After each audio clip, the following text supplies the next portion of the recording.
souhaiterions vraiment avoir l'accompagnement nécessaire pour permettre à l'enfant, en tous les cas, de traverser sa situation difficile. C'est gratuit. Mais ce qui est dommage, on me le dit souvent, on me dit en général, c'est les mamans qui viennent.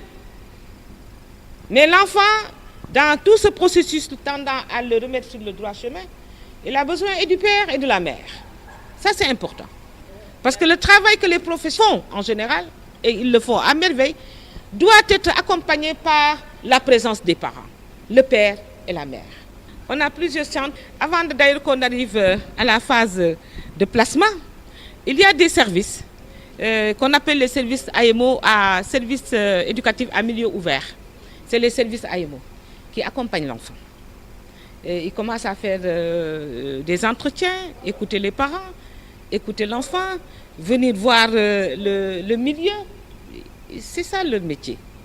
Et en fonction de ce qu'ils vont avoir comme constatation sur l'enfant, son environnement, il se pourrait même que ce soit les relations au sein du couple.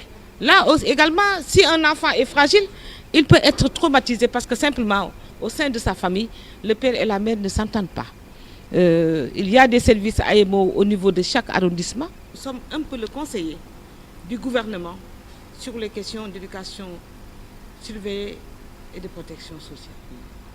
Aujourd'hui, vous tous, vous le savez, jamais notre pays n'a été aussi angoissé par des violences abjectes, intolérables, qui sont commises sur des enfants. À la limite même, on est arrivé à se poser des questions. Certains disent que ce n'est pas des Sénégalais. Mais à cette question, j'évite d'échanter.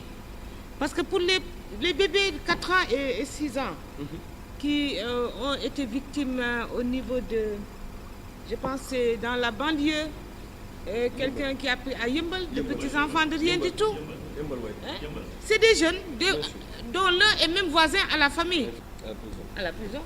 Parce que simplement, en termes d'infrastructure, on n'a pas où placer l'enfant.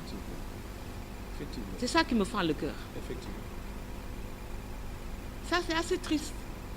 Et le juge est effectivement dans ses prérogatives. Il ne peut pas laisser l'enfant comme ça dans la nature.